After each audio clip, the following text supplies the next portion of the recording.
She's got her tissues ready. Tissues. Welcome back.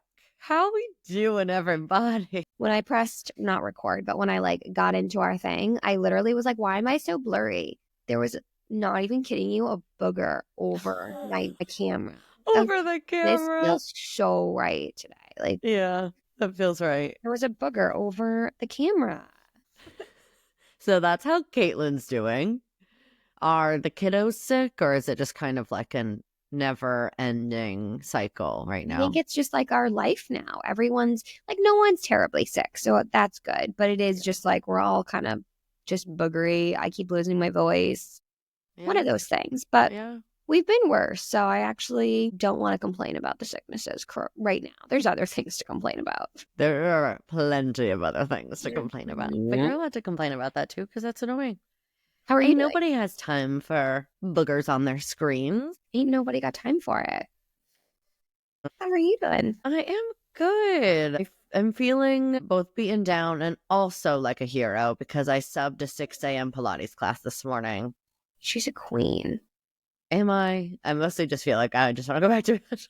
That's early. I'm like, I don't know who that girl was that once was able to. What is the going rate for a Pilates class? Too much. It's stupid. Yeah. Well, it depends on, where you're going and what kind of class you're looking for. You could definitely find kind of faux Pilates, but no shade in any way. Without the machine type. Well, there's some with the mega reformer kind of thing, like a solid core or, one of those kind of big group classes. Yeah.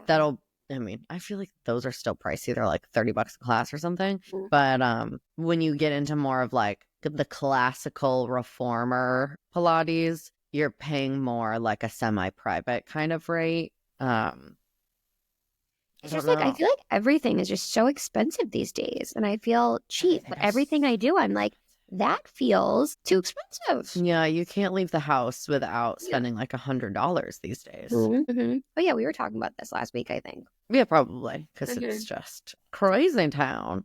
Jeez.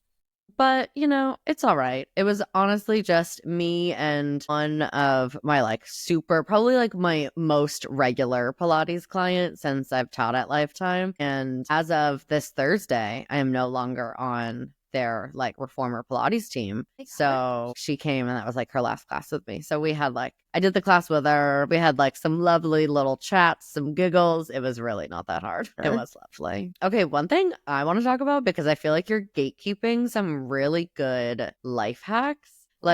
I'll set the scene.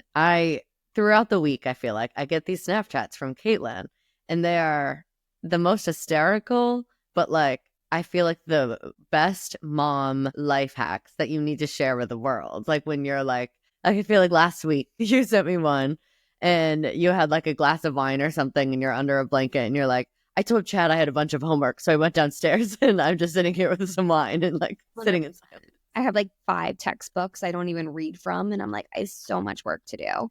And then I just take a glass of wine and then hear them all crying, Chad included, upstairs. Maybe everyone should just pretend they're enrolled in school and just pretend they have stuff to do, Yeah. Everybody pretend you're going to get your master's. Set up an elaborate lie about your life. No, it's these little white lies that you know what? Of course, Chad's job is hard. I'm not going to say that he doesn't have a hard job, but when he is out of the home and working, he does have the drive to himself. He has all this time to himself. You don't really get that quite as much. A little bit more of a balance now that you're in school, you're not getting a break, but you know what I mean? You have a little bit more of those pockets of alone time, but you deserve to take some for yourself too, even if it requires a white lie. Even if I'm lying, it's fine. But yeah, I think that I'm petitioning to make this a weekly segment of Caitlin's life hacks. I love that so much. We can try. She has all the secrets. How to fail. No. What are you watching or reading or anything good? We just started something on Netflix with Robert De Niro. Have you seen that? I don't know. Or something. I should have looked this up before. What is it?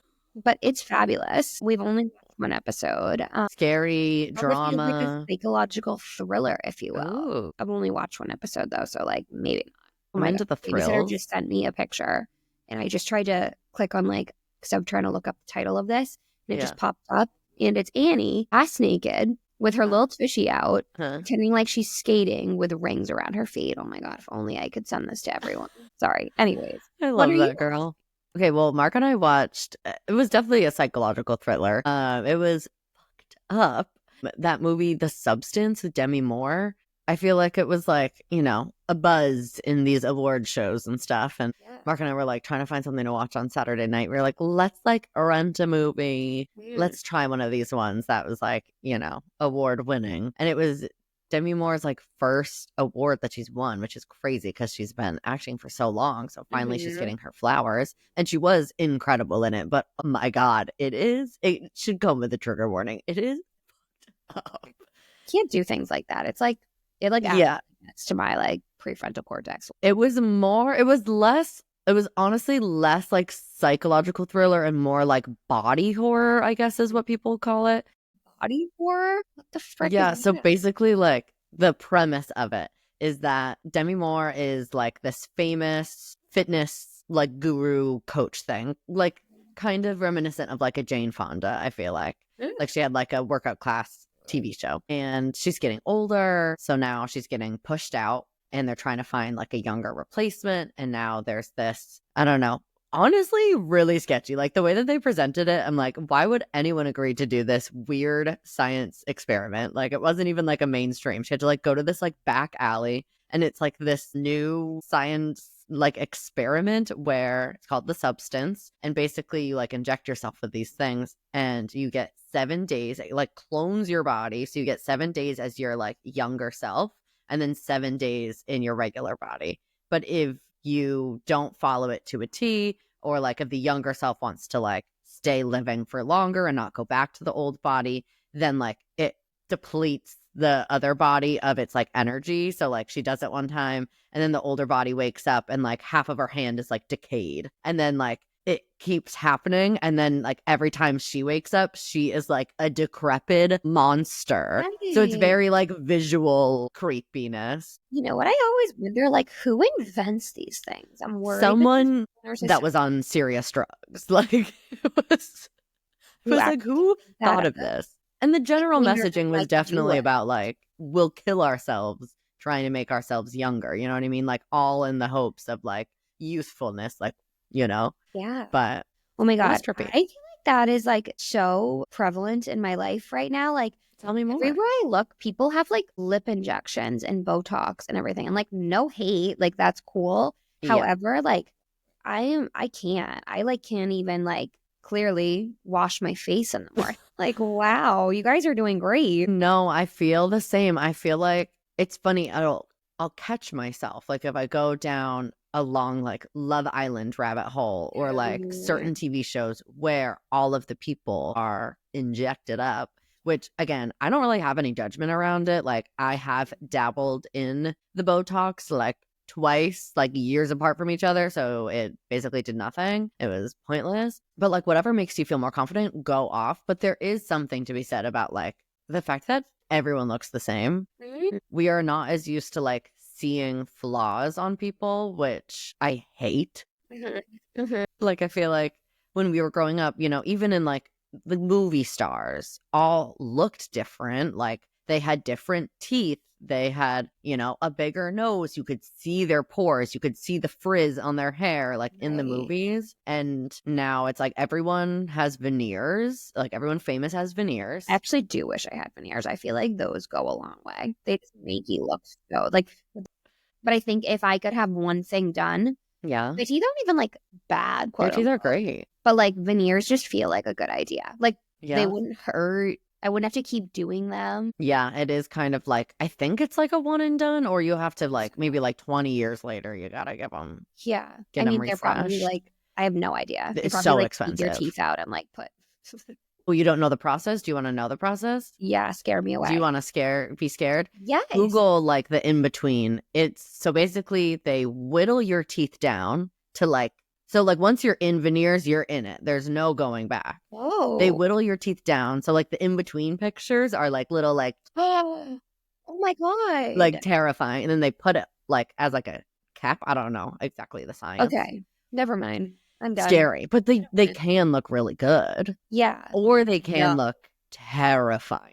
Yeah. Yeah. Like you're like, oh my God, are there light bulbs in your mouth? But I do agree, like having a nice smile is. Yeah. I guess I'll just whiten them. Your teeth look great. New plan. Okay, another question. Do you have grays? Are you at a stage of life with grays?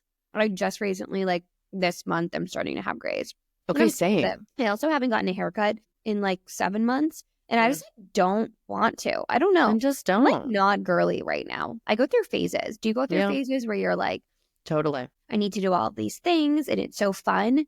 But I'm like, I am loving just going with the flow. As long as I don't smell or am dirty, here I am.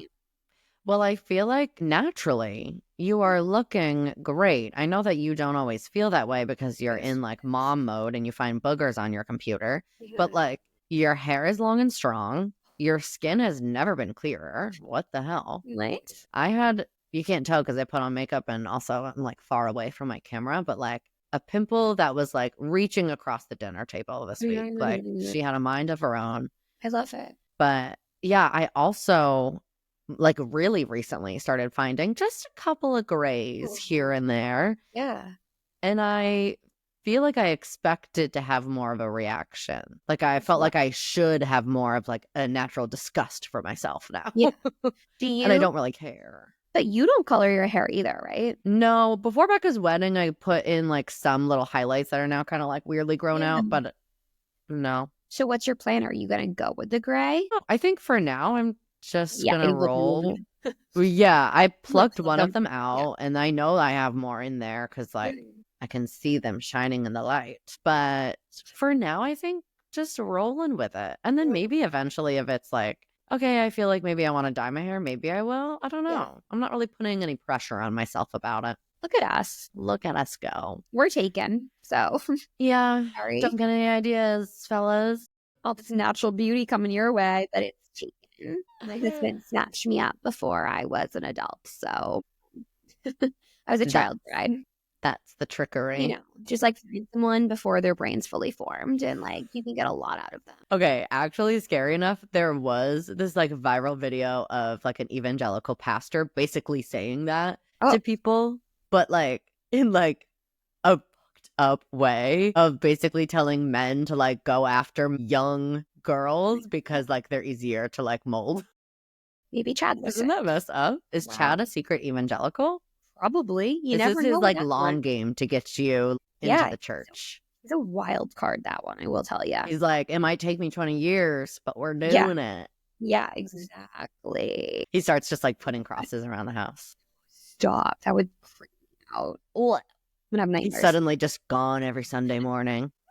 Just kidding. We don't want to manifest this.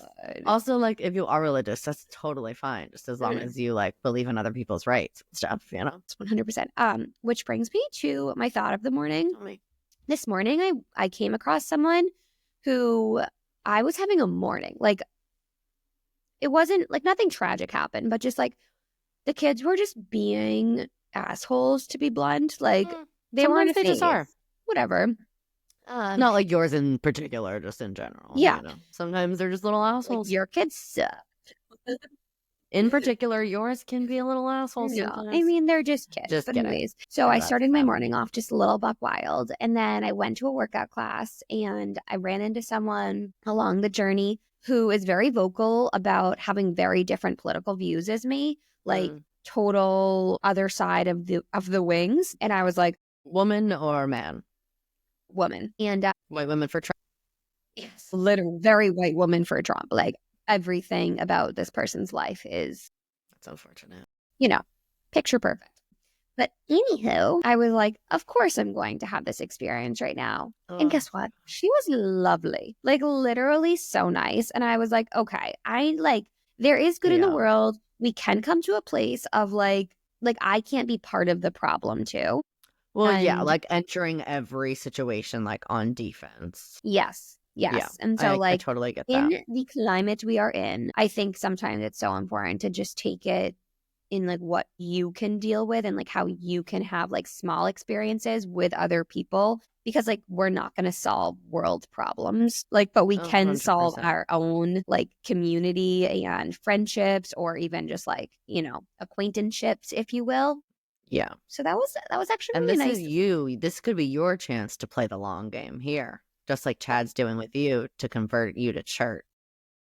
Am I going to manipulate young minds? You're friendly with this woman for a while, and she's like, "Wow, Caitlin's the best. Caitlin's the best." And then Oh my God. eventually, she's like, "I believe everything Caitlin believes because I love her so much." Then you're like, "Gotcha, got you." Gotcha. She's a Democrat. But I totally understand what you mean, where it's like we need to protect our own mental health also. Like, it's so easy to be riddled with anxiety right now. Yeah. So if we can at least remove that from being like ready to fight anyone that looks at you sideways, I think that's Right. good for all of us. Well, me and another person in my life, we're talking about how another important person in our life is very much a Trumper. And it's difficult, and it's definitely like caused not really like a bigger than a rift, I would say. A rift is, I don't know. It's complicated our relationship for sure, because it is a person that's like really close with me and, many other variables. But I was catching myself for months, like since the election, ruminating in my head, just making up arguments in my head. Like, the next time we see each other, this is how the conversation's going to go. They're going to bring this up, and then I'm going to bring this up. And like, who is that helping? No one. I bet you they're not sitting there having these fake arguments in their head. Absolutely, they're not. Absolutely. Well, maybe. You never know. No, Ruminating really does nothing for us. I'm pretty certain. Yeah. Yeah, it does nothing. Yeah. So luckily we have paused on the rumination. Helps. I ruminate too. I'm a ruminator.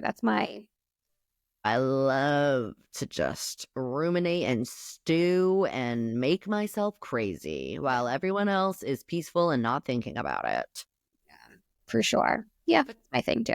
It's cute. Sometimes you just got to do it. But yeah, I mean, I think both of those, scenarios are pretty valid. And like, I think everyone right now, or most people, are affected by like the political climate of, certain people in your life. Like, it can be really disappointing or hurtful or whatever, depending on like who that person is in your life or whatever. So if you're going through it, I feel you, girl. I feel you. But this is a safe space. So happy days. We've got each other. And also, we've got a chance to learn how to beat up these assholes. Just Like, kidding. should have Just beat 'em. kidding. But in all seriousness, it is safe to say that under an administration that speaks about women the way that they do in this current political climate and this incel culture online, like, all of those behaviors are just heightened, and people feel emboldened to, unfortunately, treat others with hate. And I think it's safe to say that we know that violence against queer people and women will likely increase over the next 4 years. So to get ahead of that, hopefully you listened to our self-defense episode last week. I loved that convo with Rachel, so much so that we are inviting her to come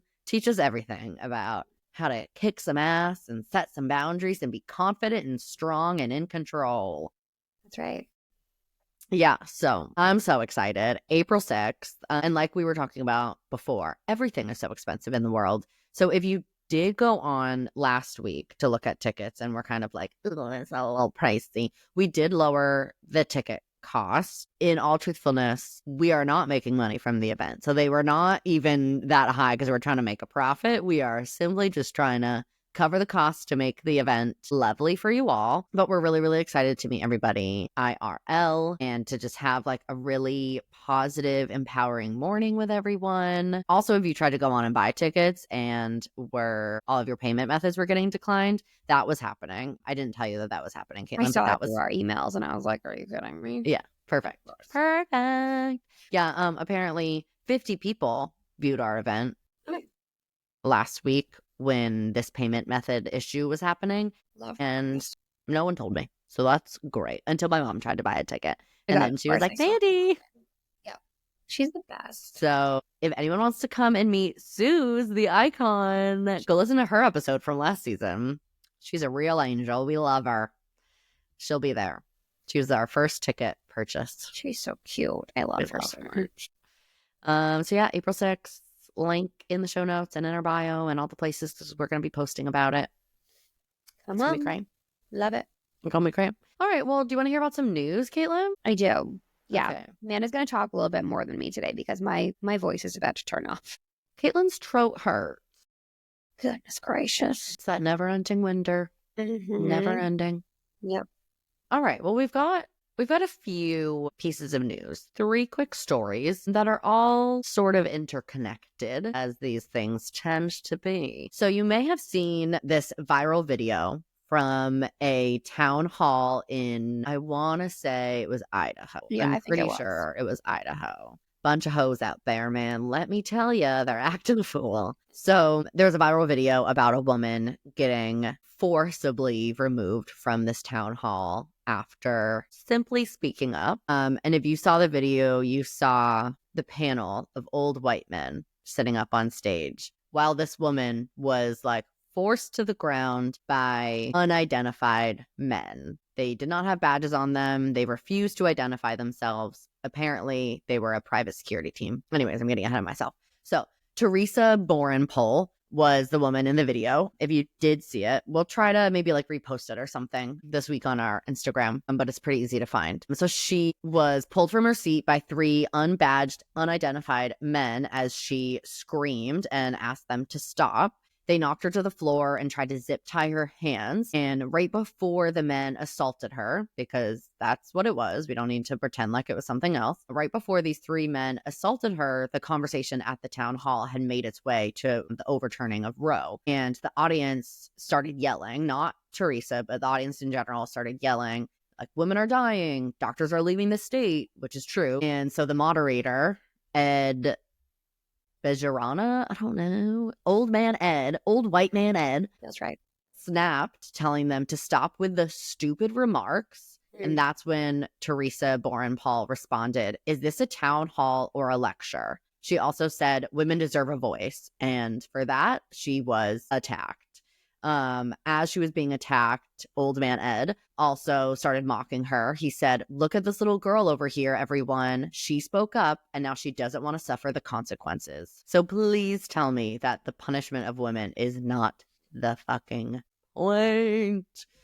In an interview with the Idaho Capital Sun, Teresa Borenpol said, "It was really violent and really traumatic. My only thought was to maintain my airway. They were forcing me down to the ground. I just wanted to make sure I could still breathe." And after all of that, you would think that these 3 unidentified men would be charged, but no, she was charged. Teresa was charged with battery, while the men who attacked her have had 0 consequences. They were hired private security, but who were they there to protect? The board of white men on the stage or the town people who just wanted their voices to be heard? So basically, like, wanted to include this, even though like a lot of people I feel like have seen it and know about it, but just to like, I don't know, shed more light on it, because none of this stuff is like happening within a vacuum, right? Like, it is also connected. Trump, as we talked about in previous episodes, when he pardoned all those violent anti-abortion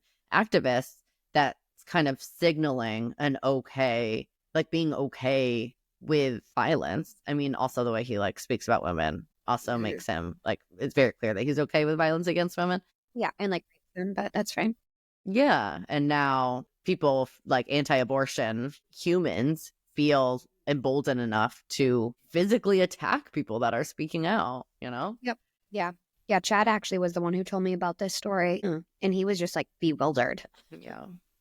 It's just scary, like, all she did was like, she did what she thought she's supposed to do. I mean, what are we telling everyone on here to do every single week? Like, all your representatives go to your town hall meetings. Like, if you live in states and towns that, are trying to pass these kind of bills, that's what we're telling everyone to do. But then this crap happens. And I'm going to try to like keep an eye on the story and see what ends up happening with like her charges, because that is so baffling to me. Like, how is she being charged with something like, what about free speech? Yeah. Right?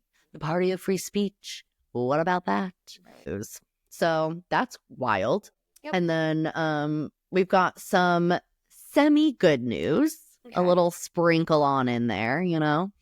So 2 Montana bills, one criminalizing women for leaving the state for seeking abortion care, and also criminalizing people that would like help women leave the state, and a bill attacking abortion medication were both tabled over the last couple of weeks. So that's amazing. They're not totally gone completely, but they've been tabled. They're not being looked at. They're not being discussed. So over 24 people spoke out about specifically the bill criminalizing women, the like trafficking bill, and only 2 people spoke in support. So we love to see it, you frickin' losers. And the people who spoke out talked about how they were disappointed in the legislature since they literally just voted to protect abortion rights in the state of Montana in November, which was just a few months ago. But I feel like, one, it's important to celebrate the wins, right? Like, we want to be talking about the stuff because, yay, they're losers. And we should make them feel like losers, you know? But also, I think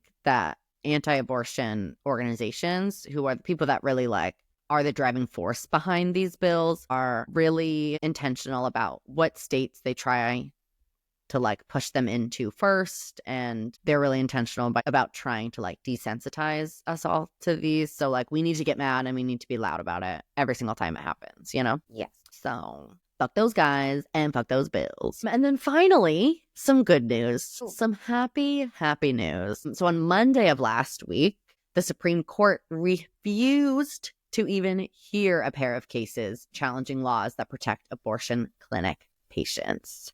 Snaps for the Supreme Court doing one thing right. We don't give a lot of those out for the Supreme Court these days. We don't get a lot these days, but we will take this. So basically, the Supreme Court turned away 2 appeals from abortion rights opponents asking that the justices overturn a 25-year-old decision allowing for buffer zones around abortion clinics, which meant they'll be leaving the ruling in place. Abortion clinic buffer zones still exist, which we talked about before. It's all about protection of patients and doctors so they can get in the building and get the care that they need without people getting in their effing faces, which is exactly what their arguments were. They said that the laws violate their First Amendment rights, claiming that they couldn't get close enough to patients to look them directly in the eye to properly persuade them. Like, also, that's not how we go about life. Like, at work, when I'm trying to persuade someone to, like, purchase my services or, you know, do this or that, I'm not bullying them by getting in their face. Yeah. Coercion, bullying. Coercion. Oh, let's talk about coercion. Yeah. So basically, the decision upheld the state law that barred activists from coming closer than 8 feet to a person entering an abortion clinic to engage in protests, counseling, or education unless they obtained their permission. Boom. So a little bit of good stuff. A little bit. A little bit of gross stuff.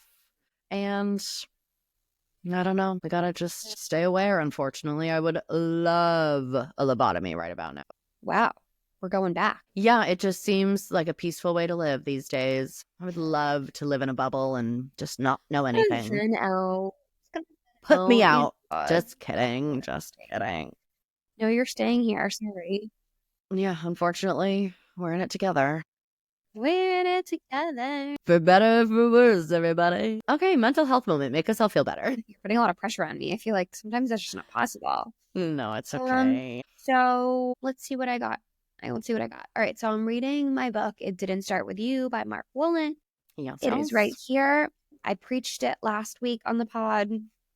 It's so funny. It's definitely on my list. I've seen that cover. Yeah. It's funny because at first I was like, oh my God, this is the best book ever. And now I'm reading it and I'm like, I don't know if I completely agree with it. Like, so take it with a grain of salt. A lot of it is making amends with your parents. And like, I don't actually think that that's true. I think it's so a case by case. Yes.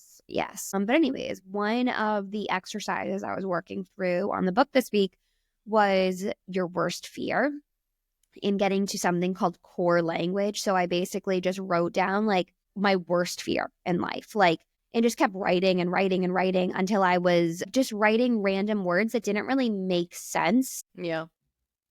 And so the point was to find, of course, your worst fear, but also the core language that sometimes you kind of just like think on a day-to-day basis, and to maybe highlight those. And then the premise was to figure out if it was actually your fear or if it was something you were carrying along in epigenetics. And his whole theory is basically like, we carry a lot of trauma and stories that do not belong to us. And I've shared this in Oh, the podcast. sorry. You're like, oh Like, my God. yeah, man. Sorry. And it was just really powerful. So when I was rereading what I had written, there were some words that stuck out that just like didn't work with what I was trying to say. And then I was digging deeper and I was like, wait, this has like, this doesn't have to do with me. Like, this is my dad. Yeah. 100% through and through. Like, the words like embarrassed came up a lot. And just like, it didn't work within what I was trying to say. Like, it just didn't make sense. And so I kind of had an aha moment of like, there's stuff that I'm doing based off of someone else's trauma. Yeah. It was super, super powerful. So anyways, maybe get to reading that. The exercises are super powerful. And sometimes it's nice to like stop and really think like, is this my thought or is it perhaps a daddy problem? Yeah. Or even in general, like, I feel like through my therapy journey, I've realized that a lot of the things that like I dealt with for so long were it's like such a generational pattern where like if you look up the line, like every woman in the family, you know what I mean, like dealt with similar themes in different ways, different scenarios. But it does kind of give you that ability to be like, one, have some, even if it's not forgiveness, some understanding of the people that have come before you and maybe, you know, why they did certain things or acted certain ways or like survived in the ways that they did. But it also kind of takes it off you a little bit. Like it takes the pressure off yourself a little bit to be like, I am not like a stupid idiot loser failure. We just got some stuff going on like in my bones, man, and my DNA. Yeah. Yeah. Like it's pretty crazy how trauma literally, it doesn't change your DNA, but it kind of, like it's called epigenetics. It kind of like shapes your DNA a little bit differently. Like I think of it as like the coat on the DNA. Like it's just like a layer on top of what's already there. Yeah. So interesting. And it's just really, really crazy. So I'm reading a book right now that I think that you would be into because it's kind of follows these same themes. It's a memoir. It's not really like a educational book, but it's a memoir called What My Bones Know. And it's kind of talking about how like your body stores trauma. And it's about this woman who was a producer on This American Life, that like radio network or radio show or something. So like arguably very successful in her career, but had severe abuse in her childhood from both of her parents, were abandoned by her parents. And, you know, just her story of like realizing how her childhood trauma was like really shaping her everyday like actions and her mood and how she was showing up in relationships and how, you know, she quit her job and went on this like healing journey to try to get her crap together. And it's like, even if you haven't like, I wasn't abused as a child, but everyone has their own traumas that they've been through or most people have. Yeah. I don't know. So I feel like there are, you know, certain little things along the way that you can connect with. And if you're on your own kind of healing journey from whatever it is that you've been through, like I find those just little moments of connection, like super healing. Just like, yeah, you're not the only one. You're not broken. Nope. We all just got some shit. It. Yeah. Just bending. We just bending. We're molding. I love it. All right. So action step for the week. If you are in Boston, but also they are happening all over the country, so definitely just do a little Google search. But Saturday is International Women's Day because I believe March is like Women's History Month, question mark? Maybe. And journalism and fact checking. I do fact check the news articles, okay? Everything else, though, is fair game. But on March 8th, from 12 to 3, there is a women's march at the Boston State House. So go march for our rights. But also, if you're not near Boston, do a quick Google because they're happening all over the country. So there's probably some sort of event, protest, rally, whatever. Love it. Send us your pic. Cute poster pic. Yeah. I love it. Post your pics. If you're going to the Boston one, shoot us a message. But yeah, so with that being said, we love you so damn much. Don't ruminate. Don't beat yourself up over things that you're dealing with. Don't look at the news too much, but do follow us on social media and go buy tickets to the self-defense workshop. Yeah, it's going to be so fun. We'll see you guys there. So fun. Love you, mean it.